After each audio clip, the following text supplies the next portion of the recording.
नमस्कार दोस्तों, news hub India में आपका स्वागत है। कोरोना प्रभावित अर्थव्यवस्था को गति देने के लिए रिजर्व बैंक ऑफ इंडिया के गवर्नर शक्तिकांत दास ने शुक्रवार को कई बड़े फैसलों का ऐलान किया। सिस्टम में नकदी बढ़ाने से लेकर रिवर्स रेपो रेट में 1 महीने के भीतर दूसरी बार कटौती की गई है। आइए जानते हैं आरबीआई ने कौन से 5 बड़े ऐलान किए हैं और रिवर्स रेपो रेट में कमी आपको कैसे फायदा या नुकसान पहुंचाएगी। कोविड-19 महामारी के बढ़ते प्रभावों से मुकाबला करने के लिए आरबीआई ने बैंकों की रिवर्स रेपो दर में 0.25% कटौती कर दी गई है। रिवर्स रेपो दर को तत्काल प्रभाव से 0.25% घटाकर 3.75% कर दिया गया है। रेपो रेट को बरकरार रखा गया है। रिवर्स रेपो रेट में कटौती से आपको कैसे फायदा या नुकसान होगा, यह बेहतर तरीके से समझने के लिए यह जान लेते हैं कि रिवर्स रेपो रेट है क्या।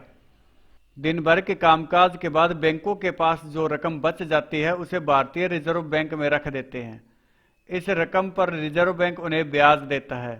भारतीय रिजर्व बैंक इस रकम पर जिस दर से बैंकों को ब्याज देता है उसे रिवर्स रेपो रेट कहा जाता है। रिवर्स रेपो रेट में कमी का मतलब है बैंकों को अपना अतिरिक्त पैसा रिजर्व बैंक के पास जमा करने पर कम ब्याज मिलेगा। बैंक अपनी नकदी को फौरी तौर पर रिजर्व बैंक के पास रखने को कम इच्छुक होंगे।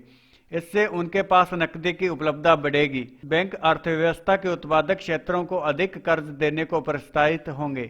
बैंक अपने अतिरिक्त धन और रिजर्व बैंक के पास जमा कराने की बजाय लोन में बांटकर अधिक ब्याज कमाने पर जोर देंगे। बैंक लोन पर ब्याज दरों में कटौती कर सकते हैं। सिस्टम में तरलता बढ़ाने के लिए आरबीआई की ओर से घोषित कदमों में बैंकों में जमा राशि पर ब्याज दरों में कमी का दबाव बनेगा। जानकारों के मुताबिक बैंक एक बार फिर जमा और एफडीआई ब्याज दरों में कटौती कर सकते हैं। पहले ही बैंक जमा ब्याज दरों में काफी कटौती कर चुके हैं। इसके साथ ही दास ने राज्यों पर खर्च के बढ़ते दबाव को देखते हुए एक अग्रिम की सुविधा को 60% बढ़ा दिया है। अभी तक इसके लिए 30% की सीमा थी। इससे राज्यों को इस कठिन समय में संसाधन उपलब्ध कराने में मदद मिलेगी। रिजर्व बैंक ने राज्य के उनके खर्चों के लिए अग्रिम की सीमा को 31 मार्च 2020 की स्थिति से ऊपर बढ़ाते हुए उन्हें 1 अप्रैल से 30 सितंबर 2020 तक बढ़ी हुई 60% की सुविधा प्रदान की है। आरबीआई के गवर्नर ने नाबार्ड, सब्सिडी और नेशनल हाउसिंग के लिए कुल 50,000 करोड़ रुपए की रिकैपिटलाइजेशन की घोषणा भी की, ताकि उन्हें क्षेत्रीय ऋण संबंधी जरूरतों को पूरा करने में सक्षम बनाया जा सके। आरबीआई के गवर्नर ने कहा, इस राशि में क्षेत्रीय ग्रामीण बैंकों, सहकारी बैंकों और सूक्ष्म वित्तीय संस्थानों का नई पूंजी उपलब्ध कराने के लिए नाबार्ड को 25,000 करोड़ रुपए, ऋणों के पुनः वित्त पोषण के लिए सीबीडी को 15,000 करोड़ रुपए और आवास वित्त कंपनियों की मदद करने के लिए एनएचबी को 10,000 करोड़ रुपए दिए जाएंगे। रिजर्व बैंक के गवर्नर ने कहा, किसी कर्ज में फंसा कर्ज घोषित करने पर 90 दिन का नियम बैंकों को मौजूदा कर्ज की किस्त वापसी पर लगाई गई रोक पर लागू नहीं होगा।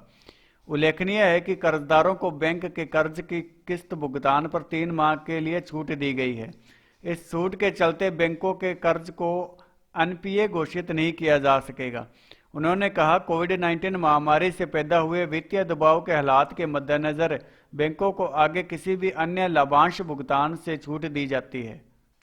तो यह थी रिजर्व बैंक और भारतीय अर्थव्यवस्था से जुड़ी हुई एक और खबर।